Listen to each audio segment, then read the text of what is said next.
Hey guys, Larissa at Prodigal Pieces. I know I look a hot mess, but that's gonna change.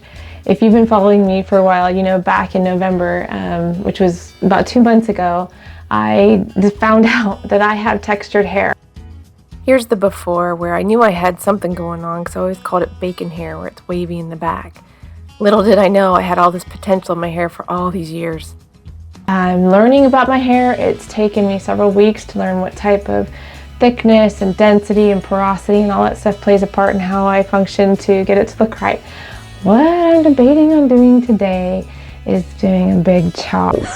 I would like to see if my hair will bounce up a bit. It's definitely flat. I've been out in the snow walking our new puppy a couple times a day, and I get snowed on, rained on, and I haven't refreshed it in a couple days, so it's definitely looking pretty flaccid.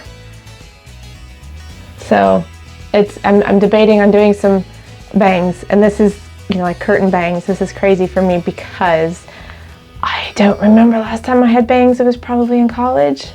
I won't say how many years ago that was, but I'm a little nervous, but I've been cutting my sister's hair since we were kids.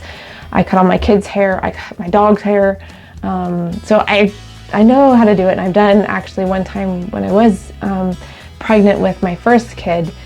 The lady cut my hair and did a horrible job, and so I went and had my husband, even I showed him how to stack it in the back, and we're talking super short. See if I can dig up some pictures. This is back in college where a hairdresser messed up my hair and I just did it myself, and it lasted until finally had kids. Taking it back real, y'all, 80s. I'm gonna go butch, but definitely around shoulder length, lighten up my layers, give me some bangs, and see if I can't enjoy this texture a little bit more, because my hair has always been pulled back because of the hair I didn't know I had, and so now I either have to have it clipped or something constantly back, or it's just smack in my face, and I'm tired of dealing with that. I do a lot of DIY. I need to have that freedom, so hopefully this will be something that I can share with you, just a little experience. Let me get my scissors out. I'm going to wash and do my conditioning, and then I'll break out the scissors. Here goes nothing. Here my hair is wet, and I'm using a wet hair brush you only use when your hair is wet, and it's wonderful when I take out my tangles in the shower while I have conditioner in it. I don't typically do it outside of the shower, but since I'm prepping for a haircut, I want to make sure I have no knots.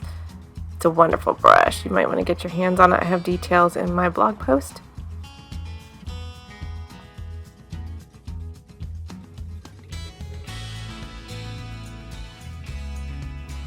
I also have a link to my DIY hair plopping towel that is wonderful because it's 100% cotton, less frizz, helps get the moisture out and excess product, so we have a nice light hairstyle.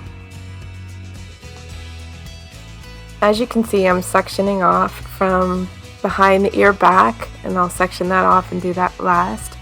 Then I'll do the front bangs, then the side in front of the ear, and then use all of that to transition to the back, using the cuts that I make as a guide.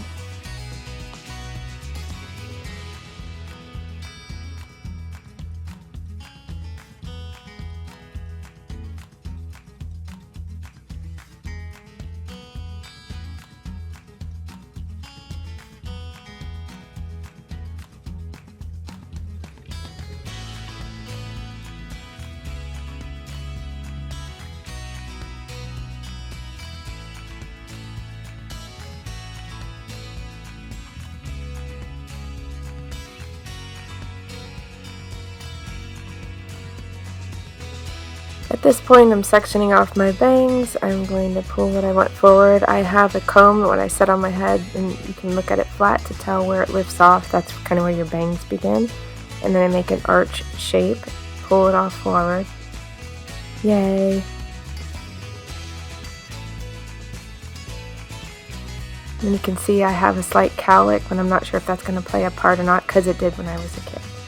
Divide down the center, brush it forward. And notice that I'm going across my face. You want to do that to get it the right angle for what I'm going for with the curtain bang.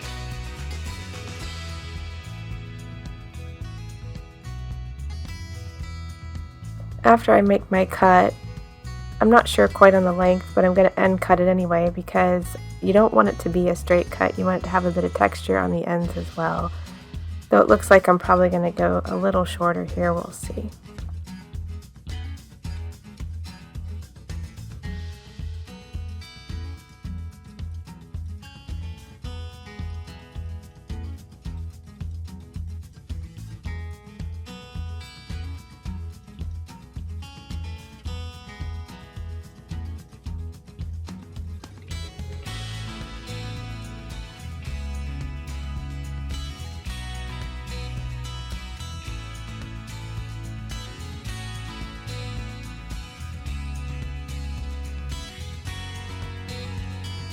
Once I saw this side, I realized I did want to go a lot shorter, but it's always better to start leaving it longer.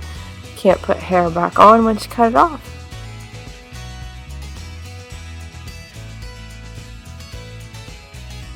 It's at this point I'm going to use pretty much the longest part of my bangs to use as the top layer for the rest of my head. You can see how it goes, working in sections, pulling it out. Just know that when you are pulling your hair out, if you pull out straight to the side versus straight up or straight down, that's going to affect how the definition is between each layer. If you want massive differences, you pull straight up, and then obviously somewhere in the middle would be where you pull out in the middle. And if you want less graduated layers, you would pull it down sort of towards your shoulder.